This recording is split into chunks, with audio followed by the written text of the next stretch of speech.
Qatlam nomsizlikdan nomliqqicha. Nomsizligimni bu dunyoda yo'qotish mening qarashimcha dahshatlikdir. Alakis Ulag'lin. Kesib aytish kerakki, Uyg'urlar hozir insoniyat tarixida ko'rilib boqmagan bir qatlamga uchrayotidi. Ilgari Uyg'urlar kommunist Xitoy hokimiyati tarafidan o'ziga yurgizilgan qirg'inchiliklarni turli nomlarda atab kelgan edi. Masalan, Barin inqilobi, G'ulji qirg'inchiligi va Urumchi qirg'inchiligi qatorliqlar. Ammo 2017-yildan tortib Xitoylarning Sharqiy Turkistonda yurgizayotgan qatlami shaksizki BDTning qatlamni bekitishda qo'llanilgan ta'birini va o'lchimini to'liq qanoatlantiradigan va insoniyatga qarshi jinoyat shakllantiradigan qatlamdir. BDTning 1948-yil 9-dekabrda e'lon qilgan va 1951-yil 12-yanvarda ijro qilinishga boshlagan Janva ahdnomasida qatlam bundoq ta'birlangan.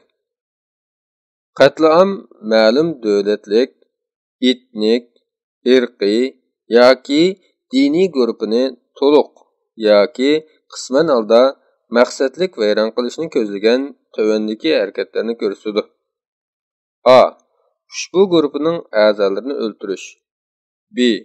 Ushbu guruhning a'zolariga qarata ig'ir jismoniy yoki ruhiy zaxm yetkazish. C. Ushbu guruhning hayot sharoitlariga qarata to'liq yoki qisman shaklda fizikalik vayronchilik olib kelish. D. Ushbu guruhning ichida tug'utni cheklashdek usullarni ishlatish. E. Bolalarni boshqa bir guruhga majburiy yo'tkash. Uyg'ur qatlamiga qarata eng avval va eng ko'p tadqiqotlarni olib borgan Adrian Zenzining yaqinda Amerikaning NPR radiosiga bildirishicha, Xitoyning Uyg'ur oz sonliqlarini boshqarishi BDTning qatlam ta'biriga tushidi. Yaqinda oshkorlangan kam deganda 3 million Uyg'urning Xitoyning jazo lagerlariga solinishi va bu lagerlarda ming yo'yish, bosqinchilik, qiyin qistoq, ichki a'zolardan ayrilish va o'lim qatorliqlarga duchor bo'lishi 80% dan ko'proq Uyg'ur ayollarining majburiy homil tushiritish va tug'mas qilib o'tishning qurbonlari bo'lganligi, Uyg'ur o'smirlarining ota-onalaridan majburiy ayrilib, tirik yetimlarga aylantirilib, xitoylashtirish tarbiyasiga uchrayotganligi, lagerdagi jinoyati ig'ir deb qaralgan bir qism Uyg'urlarning Xitoyning ichki o'lkalarga yo'shirin yo'tkilishi, lagerning ichi sirtidagi Uyg'urlarning qul emgikiga selinishi qatorliqlarning hammasi Xitoylarning Uyg'ur kollektiviga qarata sistemalik va maqsadlik holda yurgizayotganining qat'iy ekanligini taqiqlaydi. Shunisi aniqki, Uyg'urlarning qatlami Holocaustdan keyin yuz bergan bir etno-diniy to'plumning keng ko'lamli tutqun qilinishi, lagerlarga solinishi va sistemalik qatl qilinishidir. Bu nuqtadan u 20-asrdagi Holocaustning mangu o'chmas, endi takrorlanmasin degan ochiq tragediyalik nidosining 21-asrga kelganda yana qayta takrorlanishidir. Uyg'ur qatlamining Holocaustga o'xshamaydigan yeri uning 21-asrda iqtisod va boshqa sohalar misli ko'rilmagan darajada yarasharlashgan davrda yuksak texnikalarning, masalan, yuz tunish, ovoz va hissiyot tunish texnikalari, gen analizi yordami orqali Uyg'urlarni Orwellcha distopiyalik kuzatish ostiga olganligi va ularni turkumlab jazo lagerlariga qamash orqali ularga qarata intayin qabih ming yuyish elib borganligi ularning ichki a'zolarini sotganligi va ularning bola chaqalarini ulardan ayirib o'tib, ularning qalbida mangu o'chmas psixik asorat qoldirganligidir. Uyg'ur qatlami orqali Xitoy hukumati o'zlarining 1949-yili Sharqiy Turkistonni istilo qilgandan beri amalga oshirishni ko'zlab kelgan, ammo ayni vaqtdagi ichki tashqi vaziyatni o'ziga foydasiz mo'ljallab to'liq ijro qilishga petinolmay kelgan bunu nishonini oxiri o'zi eng kuchaygan dunyoni yer sharlashning afzalliklari orqali o'ziga iqtisodiy jihatdan eng bog'lagan, xalqaroda terrorizmga qarshi kurashni suiiste'mol qilish eng qulaylashgan bir paytni tanlab, Uyg'urlarni qirib yo'qotishni ishga oshiryotidi. Bu ma'nodan Uyg'ur qatlami insoniyat dunyosidagi qatlamlar ichida maqsadi, doirasi, tashviqot mexanizmi, diplomatik aloqalar va oldingi qatordagi texnikalarning qo'llanilishi jihatdan kam uchraydigan va qo'rqinchli bir qatlamdir. 2017-yili avgustda Xitoyning Sharqiy Turkistondagi har qaysi gazet jurnallarida atalmish 200 Uyg'ur ziyolilariga zarba berish uchun to'yotni uzishni ishga oshirish keng tashviq qilindi. Avlodlarni uzish, yiltizini uzish, munosabatini uzish va manbasini uzish. Bu siyosatni Washington Post gazeti buni qatl qilish maqsadining bayonoti deb bilmakdan boshqa chora yo'q dedi. Bu to'yotni uzish Xitoy Kommunistik partiyasi XKPning Uyg'urlarni keng ko'lamlik, shiddatlik va uzil-kesil vayron qilishining qiblanomasi bo'ldi. Shuning bilan 200 ziyolilarni tutish to'lqinida Uyg'urlarning ichida ko'z ko'ringan ilm egillarining hammasi degudek Xitoylarning jazo lagerlariga solandi. Hech qanday qonuniy tartiblarsiz kesildi va yo'qitildi. Bu Xitoylarning ushbu qatlamning boshlanishida olgan eng shafqatsiz bir qadam edi. Chunki ziyolilarni yo'qotish darvaqa bir millatning kallasini elish bilan barobardir. Kallasiz tan jasadga o'xshaganidek, ziyolisiz qoldirilgan millatmi ruhsiz qoladi. Xitoyning ko'zligini dal bu millatning sarxillari bo'lmish ziyolilarni yo'qotib, ularning kallasida bo'lsa-mu bu qabohatdan keyin qayta dasturishning oldini olishdir. Buningdan keyin Xitoy texmi ilgirlab bu qatlamning doirasini texmi kengaytdi. Uning ta'sirini texmi chonqurlashtirdi. Natijada bu qatlamning ta'siriga uchramagan birmi Uyg'ur oilasi, birmi Uyg'ur mahallasi, birmi Uyg'ur yezisi va birmi Uyg'ur shahar noyasi qolmadi. Agar Holocaustning qo'rqinchli realligi yo'lliq mahbuslik kiyimlarini kiygan, arg'in, g'amkin va qo'rqitilgan yahudiylarning rasmlari orqali gavlangan bo'lsa, Uyg'ur qatlami oldi bilan odam ko'rinmaydigan xufiyani binolar, sim to'saqliq tomlar va ko'zitish munarlari orqali gavdalanadi. Gerçi sunniy hamrohlar orqali bu lagerlarning o'rni tepilgan va ularning ko'kdan tortilgan suratida ularning o'g'izlari ko'ringan bo'lsa-mu, ammo bu lagerlarning ichida zodi qandoq jinoyatlarning sodir qilinayotganligi yanala bizga qorong'udir.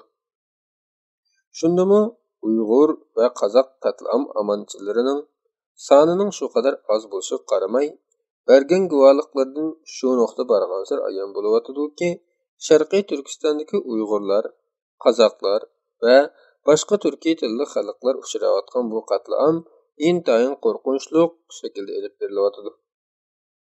Yaqinda Avstraliya strategik siyosat institutining e'lon qilishicha, Xitoy dunyoning kunsur kuchayotgan qarshilik sadolariga qaramay va o'zining ilgari Sharqiy Turkistondagi jazo lagerlarini taqlayotidi deganning aksicha jazo lagerlarini yangidan quryotidi va mavjudlarini texnik kengaytiryotidi. Mazkur tadqiqotda yana ko'rsatilishicha, Sharqiy Turkistondagi lagerlarning soni 380 ga yaqin bo'lib, hamma viloyat, oblast, shahar va yezi qishloqlargacha o'rinlashgan. Sharqiy Turkistonda qurilgan bu jazo lagerlarining shakli, rangi va o'rni haqidagi bu ko'rinishlar chet eldagi Uyg'ur jamoatchiligining xotirasiga mangulik o'rnashdi. Bu obrazlar hamda ularni har vaqt azoblaydigan aslimlarga aylandi. Ularning aslimsini emas, balki ularning buningdan keyingi arzu-armonlari, kimligi va xiyollarini belgilaydigan omillarga aylandi. Uningdan boshqa yana sim to'saqlarning orqasidagi, ko'chalardagi va temir darvozalarning u tarafida ota-onasining kelishini zariqib kutayotgan sabiy bolalarning ichinish ifodasi Uyg'urlarning qalbini mangulik o'rtadi. Qatlamga munosib bu paketlarning barg'ansir oshkorlanishi bilan kunsiri eshiyotgan xalqaro bosim ostida Xitoy Uyg'urlarni mumkinsiz holda maxfiy yo'qotib o'tishning mumkinsizligini his qildi va uningga inkos qaytarishga majburlandi. Ular biz bir mezgillik sukutdan keyin lagerlar haqida to'xtalganda uni boshqacha sharhladi. Ularni xalqaroga Uyg'urlar va qozoqlarni Xitoy tili va qonuni bo'yicha tarbiyalashni hamda nomrodlikdan qutulish planining ruhi bo'yicha ularga xizmat qobiliyatini o'rgatishni maqsad qilib qurilgan qayta tarbiyalash markazlari deb tanishtirdi. Xitoyning ta hozirgacha jazo lagerlarining mohiyatda qatlam ilib berishdagi bir maxfiy boshqarilayotgan muassasaligini inkor qilib, uni Uyg'urlarning nomrodlikdan qutulishiga yordam beradigan qurilish qilib ko'rsatishi va bu haqda ko'z bo'yamchilik qilishi nurg'un Uyg'urlarning g'azabini qo'zg'adi. G'arbdagi bir qism davlatlar, bo'libmi Amerika, Xitoyning bu xil tushuntirishlarini amaliyotga uyg'un emas deb qarab rad qilib keldi. Shundimi ba'zi Uyg'urlar dastlabida yanala bu haqda anglaganida quloqlariga, ko'rganida ko'zlariga, o'ylaganida kallasiga ishonolmay qoldi. Chunki ta shu chaqgacha bir qism Uyg'urlar o'zlariga g'amxo'rlik qiladi va o'zlarining kelgusini joy-joyida o'rlashtirib beradi deb qaralgan XKPning bu qadar qanxo'rligiga ishonolmadi. Ular o'zlari ta hozirgacha ishonib kelgan bu partiyaning va uning sohiblari bo'lmish Xitoylarning tuyuqsiz degudek odamning tinini shirkin turgudek razil iroda, kam uchraydigan sovuqqonlik bilan o'zlarini yer yuzidan pak-pakiz yo'qotib o'tishini kallasiga sig'dira olmadi. Ammo Uyg'urlarning mayli partiyaga sadoqatmandlik ko'rsatgan yoki ko'rsatmaganlari bo'lsin, hammasining birli vaqtda Xitoyning yo'qotish obyekti bo'lishi vatandagilar emas, balki chet eldagi nurg'un Uyg'urlarni haqiqatan cho'chitdi. Bo'libmi XKPga yaqinqi yillarda eng sadoqatmandlik ko'rsatgan, Uyg'ur tilining tadrijiy holda ishlatilishidan qilishni ijro qilishda ko'rinarli xizmat ko'rsatgan va 5-iyul qirg'inchiligida Uyg'urlarni bostirish vazifasini Xitoy kadrlarining ko'ngildagidek o'rinlagan Nur Bakrining 2019-yili tutilishi tuyuqsiz yuz bergan cho'chtirlik bir voqea bo'ldi. Bu Xitoyning hech qanday bir Uyg'urni, agar u Uyg'urli bo'lsa, hargiz boshqa yo'tmaydiganligini ko'rsatdi. Bu hamma Uyg'urlarning bir-birlab Xitoyning qora tizimidan o'rin olganligini va buning faqat bir vaqt masalasi ekanligini bildirdi. Shuning bilan bir vaqtda Nur Bakridan ilgari va uningdan keyin nurg'un Uyg'ur kadrlarining bir-birlab yo'qotilishi, qamoq jazosiga hukm qilinishi va yo'qotilishi Xitoyning Uyg'urlarni bostirishining qadam bosqichliq va tartibli olib borilayotganligini tushuntirdi. Xitoyning Uyg'urlarni bostirishga qarata hech qanday shafqat ko'rsatmaydiganligi Asiya Abdul Ahad xonim tomonidan oshkorlangan Xitoyning maxfiy hujjatlarining New York Vaqt gazetining 2019-yili 16 noyabr sonida e'lon qilinishi bilan yana bir qatim oshkorlandi. Mazkur hujjatda Xi Jinpingning Uyg'urlarga qarata bu qatimliq bostirish harakatida bo'lgunchilikka va oshqullikqa qarata mutlaq shafqat ko'rsatmasligi haqidagi bu yo'l yo'riqi bor edi. Bu qadar shafqatsiz bir qatlamning ich yuzining oshkorlanishi yanala chet eldagi hamma Uyg'urni degidek Xitoylarning qo'lidagi zulm ko'rayotgan qadrdonlari haqida isbot va guvohlik beradigan vaziyatni borliqqa keltirolmadi. Oshkorlangan bo'lsa-mu, muhojiratdagi ba'zi Uyg'urlar yanala Xitoy lagerlariga qamalgan, qonunsiz kesilgan va iz-deraksiz yo'qolgan o'riq tuqqanlar haqida guvohlik bermadi. Hatto ular haqida ommaviy so'rinda so'zlashdanmi o'zini qochirib keldi. Bu haqda garchi kichik doirada faoliyatlar uyushtirilgan bo'lsa-mu, butun dunyo miqyosi bo'yicha elib berilgan ko'lamlashgan, izchillikqa ega va puxta tayyorlik ko'rilgan kampaniyalar kamdan-kam tashkillandi. Hozir bir Uyg'ur yetakchisining bu haqda na plani, na odamni o'rnidan turg'izadigan yolqinlik va ruh baxsh nutqi va na hammani safarbarlik keltira oladigan tirishchiliklari bo'lmadi. Yetakchilardagi odamni taxmin tushkunlashtiradigan va g'azablantiradigan bir xillik, plansizlik, shaxsiyatchilik va shuhratparastlik nomus kuchidan konini zo'rma-zo'r davomlashtirish bilanla kifoyalandi. Masalan, namoyish qilib qo'yish, bu yerda to'g'ri chiqib nutq so'zlash va ijtimoiy medialarda buni yozib, Xitoylarni g'oyivani tillab ochiqqa chiqarish qatorliqlar. Dal mush chog'da bir turkum yoshlar va kichik guruhlarning, cho'nglarining va atalmish yetakchilarning og'ziga qarab turaverib, vaqtdan o'ttirishni rad qilib, o'z oldiga ish qilishga kirishib ketdi. Shuning bilan an'anaviy tashkilotlarning Uyg'ur davosiga monopolligi xalali zo'r darajada buzildi. Xitoyning qatliamiga qarshi guvohlik berish va imzo to'plash faoliyatlari bu bir turkum yoshlar va kichik fidoiy guruhlarning tashkillashida 2019-yildan tortib yangi bir bosqichga ko'tarildi. Shundami chet eldagi butkul Uyg'ur jamoatini qoplagan psixik qalamg'anchilik hammani ta'sir ostiga ilib, qatlamga qarshi elib beriladigan faoliyatlarni yanada unumsiz qilib keldi. Yana nurg'un Uyg'urlar bu qatlamda boshdan oxir sukut turib keldi.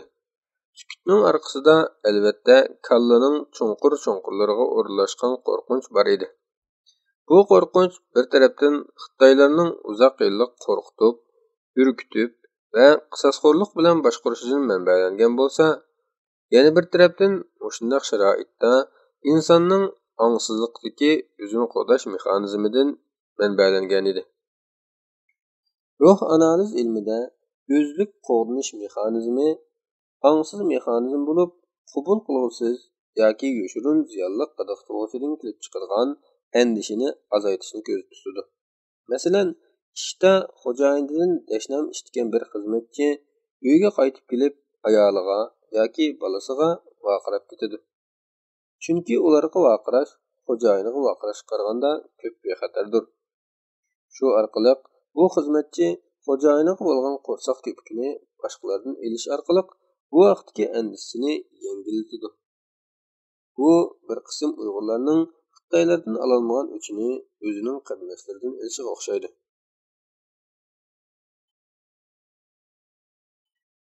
Bu ikki xil psixik holat tashqi jihatdan majburlangan qo'rqitish bilan ichki jihatdan jazolanishdan qo'rqishni ichkilashtirish mohiyatda bir tanganing ikki yuzidir. Ammo muhim nuqta shuki, bu o'z navbatida ichkilashgan qo'rqinch shaklidagi ichkilashgan zulmdir. Ichkilashtirilgan zulm odatda mustamlika yoki irqchilikqa to'lgan jamiyatda ko'p yuz beradi.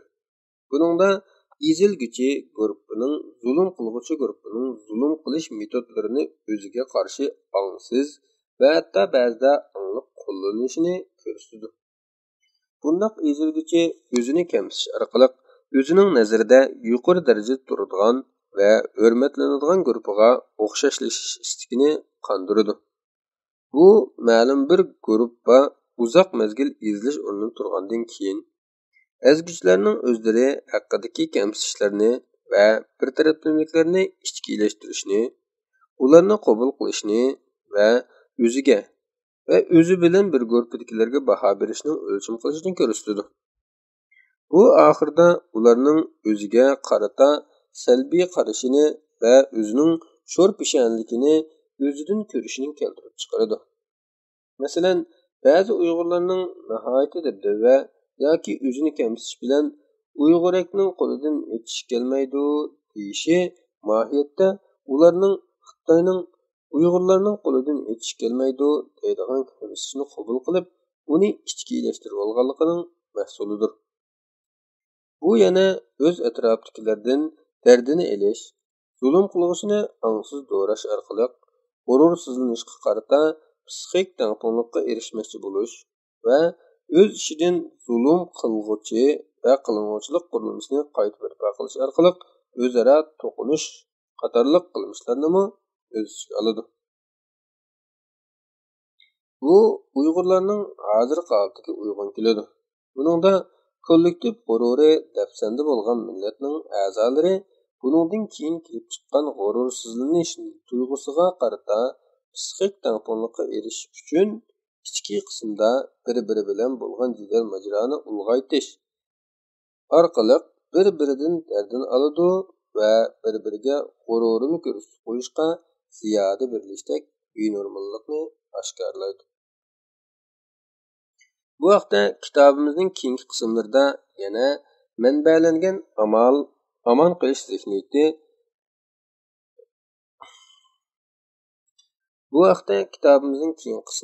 to'xtalamiz.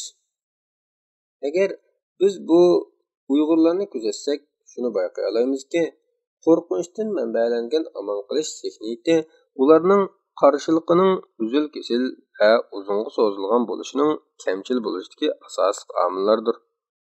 Shuningdek, bu ham Xitoyning chet eldagi Uyg'urlarni yiroqdan turib, ularning qarindoshlarini tutqunlik tutish orqali ularning qo'rqimsizlik bilan harakat olib berishi va o'ylashini kontrol qilishidagi muhim omildir.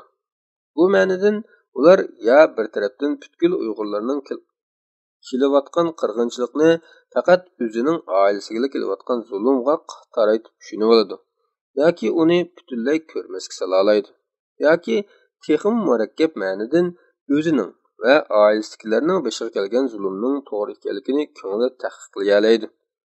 Bu ma'nodan zulmning eng achinarli shakli tashqi zulmning ichkilashib, o'ziga zulm qilish shakliga aylanishi va uning oxiri berib tashqi zulmni oqlab o'zini gunohkor qilishga yetaklashidir. Qo'rqinch odamni kontrol qilishning eng unumli vositasidir. Mayli qaysi xildagi hokimiyat shakli bo'lsin, masalan, hokim mutlaqlik, fashistik, natsizmlik, sotsialistik yoki kapitalistik hokimiyat shakllari bo'lsin, hammasi odamni qo'rqitish orqali boshqaradi. Ammo qo'rqitishning vositasi va darajasi bir-biriga o'xshamaydi. Buningda qo'llanildigani dal odamning tabiatidagi mono turdagi prinsipdir. Odam azobdan qochadi va shodlikni qo'g'lashadi. Shunga odamni azoblash orqali, masalan, jazolash orqali uni qo'rqitgili va qo'rqitish orqali uni odatda qilishga unamaydigan ishlarni qildirg'ili bo'ladi. Shodlikdimi ham shundoq. Odamni shodlantirish orqali, masalan, mukofotlash orqali uni o'xshashla u odatda qilishga unamaydigan ishni qildirg'ili va qilmaslikka kerak bo'lgandan yondirg'ili bo'ladi. Yuqorqi hokimiyatlarning hammasi degidek mush xildagi mexanizmni insonlarning kontrol qilishi uchun qo'llanadi.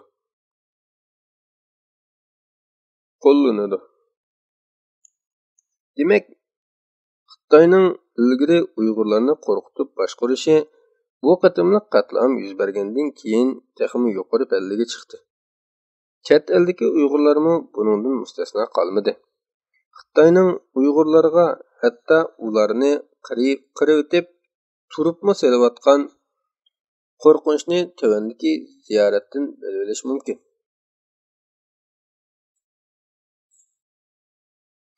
Xitoyning Uyg'urlarga hatto ularni qirib etib turibmi selayotgan qo'rqinchni tövəndəki ziyoratdan bilib olish mumkin.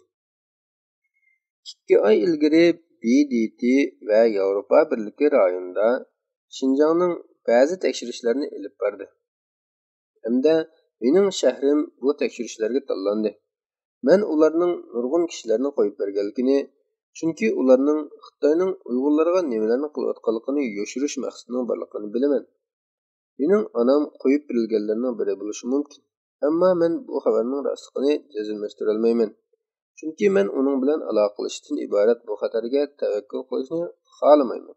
Chunki ular Xitoy doiralari u chog'da uni qayta qamishi, qiynishi va uningdan battarını qilishi mumkin.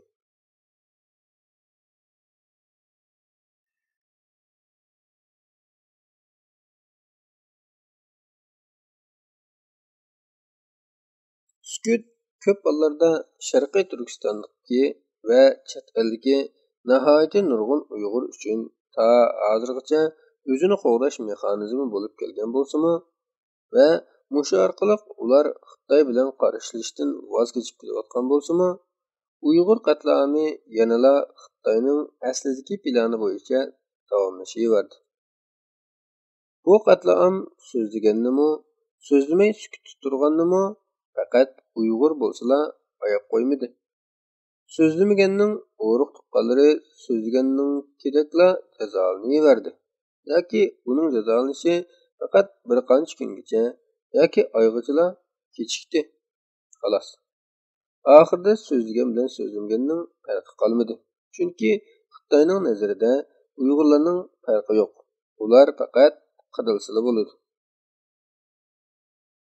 Shuning bilan bir vaqtda Uyg'urlar dunyoning jumladan ilgari o'zlarining qarindoshlari deb qarab kelgan qarindosh Turkiy millatlarining o'zlarining beshidan kechirayotgan qirg'inchilik tutgan sukutini alam bilan ko'rdi.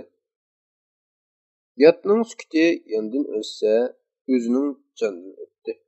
Bu sukut bir tarafdan Uyg'urlarning tayanchsizligi, g'aribligi va umidsizligini kuchaytirib etdi.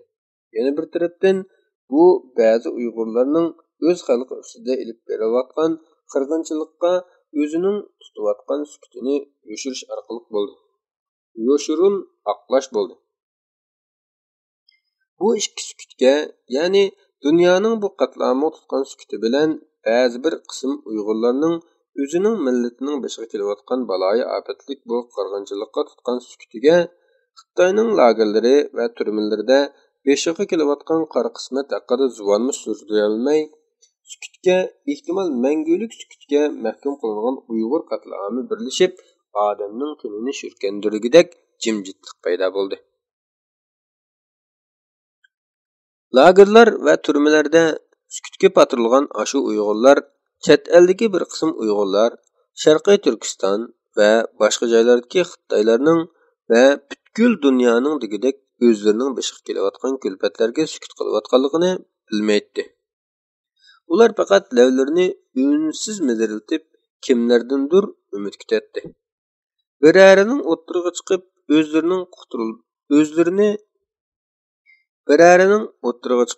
o'zlarini qutuldirib olishiga talmiratdi.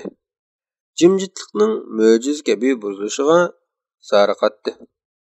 Shundala o'zining beshidan o'tkazgan tasvirligisiz azob-uqubatlarni so'zlashga intiladi.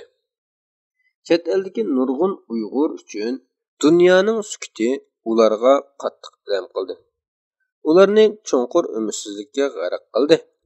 Ularning ba'zilari o'zlarini qadrsiz, tashlayetilgandek va hatto allaqachon qilgan allaqandoq gunohlar uchun qarg'algandek his qildi. O'zlarini uzoqqa so'zilgan va hatto oxirgacha ko'rinmas azob tunnelining ichida qachon oxirlashi noma'lum bu qirg'inchilikning azoblari ichida qechayotgandek his qildi. Bu hislar ularning ba'zilarining o'ziga ich og'ritish, o'zini kamsitish va o'zini kuchsiz his qilishga elib bordi. Bu hislar bilan ba'zi Uyg'urlar o'zini butunlay tashlab etdi. Ular mumkinsizlikning bo'shliqiga tashlandi. Bu bo'shliq insoniysizlik bilan bag'ritoshlikdan tutgan muzdek bo'shliq edi. Shunday qilib, Uyg'urlar yangi, yo'chun va so'g'uq dunyoga qaytadan ko'z ochdi. Ular o'zining tig'dek yolg'izligi va o'zini faqat o'zining qutuldira oladiganligi haqidagi bu faktga yuzlandi. Bu dunyoda ular o'zining ich og'riqi, azob oqibatlari, barbod bo'lgan tushlari va asoratlarini o'zi yolg'iz bir taraf qilishga qoldi. Mana shunday ahvol ostida yana ba'zilar bu sharoitni normallashtirishga boshladi. Normallashtirish qilmishlar va ideyalarning takrorlash, ideologiya, siyosiy va ijtimoiy o'zgarishlar yoki tashviqot orqali normal bilinishga boshlashidek jarayonni ko'z tutadi. Masalan, ilgari ayollarning hukumat o'rinlarida huquq tutishini tasavvur qilish mumkin emas edi. Ammo yaqinqi bir necha 10 yillik ijtimoiy islohotlar va ayollar harakatining kuchayishiga ergashib, bu hozir hech kim hayron qolmaydigan bir ahvolga aylandi. Uni xuddi bir aqliy va rad qilishga bo'lmaydigan reallikdek qabul qilishga boshladi. Uyg'urlar ilgari xalqaro sahnalarda yilda bir necha qatimliq kishilik huquqqa aloqador cho'nroq dokumentlardan sirt asosan tilga ilinmagan. Shunga men bilinmagan bir millat edi. 2018-yili Ömer Bik Ali'ning guvohlik berishi va Adrian Zenzining lagerlar haqidagi ilmiy tadqiqotining e'lon qilinishi bilan ilgirki yo'chun bu millat asta-asta hammaga tunishliq bo'lishga boshladi. Ilgari Jongodagi bir oz sonliq millat yoki Uyg'ur musulmonlari deb qaralgan bu millat yana shu Jongoda eng qattiq bostirishga uchrayotgan millat sifatida tanilishga boshladi. Ularning nomimi o'xshamagan matbaa, axborot va muassasalarda xilma-xil atalishga boshladi. Jongoliq musulmonlar, musulmon Uyg'urlar, Uyg'ur azonliqlari va hatto Xitoy musulmonlari. Uyg'ur degan bu millat nomining bu qadar xilma-xil atalishi nuqul holda boshqalarning Uyg'urlarni tushunmasligini emas, balki Uyg'urlarning kimligidagi murakkabliklarni o'ttirg'i chiqardi. Bo'libmi bu Uyg'urlarning boshqalar tarafidan o'zi xohlagan shaklda atalolmasligidek ichinishli holatni o'ttirg'i qo'ydi. Amdilikda Uyg'urlar dunyoga qabohatlik bir tragediya sababli asta-asta tanilishga boshladi. Etnik yo'qotilishga, diniy jazolanishga, kultural qatlamga yoki qatlamga uchrayotgan xalq buni qandoq atash boshqalarning ko'rish nuqtasining qandoqligiga qoldirildi. Lager to'g'riliq xabarlar asta-asta ko'rilishga boshlagandan keyin chet eldagi Uyg'urlar tuyuqsiz o'zini xalqaro sahnada boshqalarning jiddiy diqqat nazarining markazida ko'rdi. Xilma-xil nurlar tushirilgan bu sahnada turish ularning ba'zilari uchun haddidan ziyoda bir oz g'alita va hatto paradoksaldekmi bilindi. Chunki Uyg'urlar albatta xalqaroning o'zini va o'zining masalasini qancha tez va qancha to'g'ri bilsa, ularning shuncha ko'ngil bo'lishiga erishgili bo'lganligini biladi. Ammo shuning bilan bir vaqtda ular qancha to'nilgan sari o'zining buningga shuncha tayyorliksiz ekanligini his qildi. Shuningdek, ularga diqqat ag'darilgan sari ularning qanchalik darajada izzat hurmatining dafsanda qilinayotganlik obrazimi texmi echinishli shaklda namoyon bo'ldi. Qisqasi, bundaq bir yorqin sahna ularni bakla tantirtib. Bu tomoshabinlarga u qadar tez, tuyuqsiz va kutilmagan bir shaklda e'tiqsiz bir fojia sababli to'liq yuzlanish edi. Shuningdek, bu haddidan ziyodilikning yana bir muhim nuqtasi shu ediki, Uyg'urlar tomoshabinlarga parlaq qadimiy kulturga ega millat emas, balki yo'qolish oldidagi modern millat sifatida ko'ringan edi. Texmi achinishli, ularning xeyli ko'p qismi qirilayotgan bo'lsa-mu, yanala nima uchun qirilayotganligini bilmayotgandek edi. Ba'zilari faqat xira-shira holda biz musulmon bo'lg'achqila o'ldirilyapmiz deyaytdiki, ammo Xitoylarning Uyg'urlarni faqat musulmon bo'lganlik uchun qirmayotganligidek sababni ichkirilab tushuntirib berolmaydi. Yana bir nuqtadan ular nimishqa dunyoning o'zlarining yeniga beshiq kelayotgan bu mudhish reallikni tushunolmayotganligini tushunmayotgandekmi qiladi. Odamni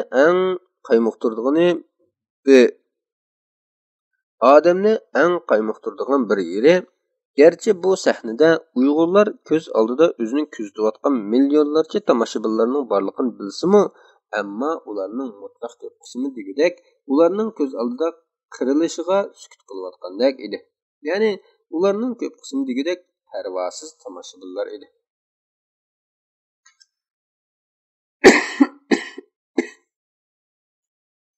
Bu sahna idrokiy nuqtadan ular uchun ba'zi bir turib rostdek, bir turib xomxayoldek ko'rinadi. Hech bo'lmasa hamma narsa shu qadar qora besiqqa o'xshaydi. Ular buningdan o'ygansalar hamma narsa asliga keldigandek qiladi. Ammo ular bu qora besishdan qutulishga tirishgan sari tegsiz bir qorong'ulikqa borgan sari cho'kib ketayotgandek his qiladi. Yig'ib aytganda Uyg'urlar tarixda uchraydigan bunday qirg'inchilikni kutmaganidek, dunyoning o'zini tuyuqsiz ko'zitishidan kelib chiqqan gangirash, nomus qilish va ansirash holatlarini kutmagan edi. Bo'libmi, buningda ularning mavjudligining eng uyatli qismi dunyoga bilindi. Ularning bir qismi hatto ruhiy jihatdan yalang'ochlangandek his qildi. Qisqasi, bu ularga kollektiv uyatlanish ilib keldi. Demak, Uyg'urlarning hali ham shiddatda va uzil-kesil bir mudhish bag'ritoshlikda yurgizilayotgan qatlamga qaytirgan inkoslari ularning mavjudligining ularga ta hozirgacha ayon bo'lmagan tartiblarini oshkor qildi.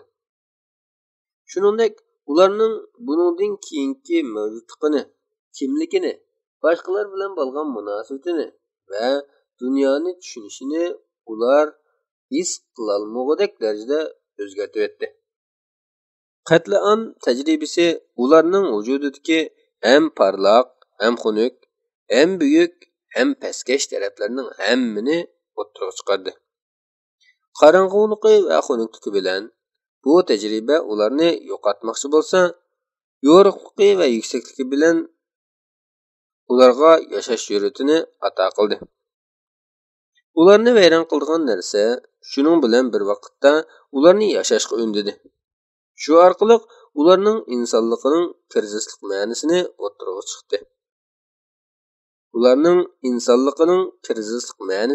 o'ttirib chiqdi. Bu oxiri shundoq bir haqiqatni ayon qildiki, odam kirzis ichida ruhning qorong'uliklariga eng cho'kalaydi. O'zini tegi-tegidan eng toniyalaydi. Ana shu yerda ruhining qorong'uligida vujudidagi hayotlik erasining yo'riqlikqa talpinishining vaznini to'liq his qiladi. Assalomu alaykum va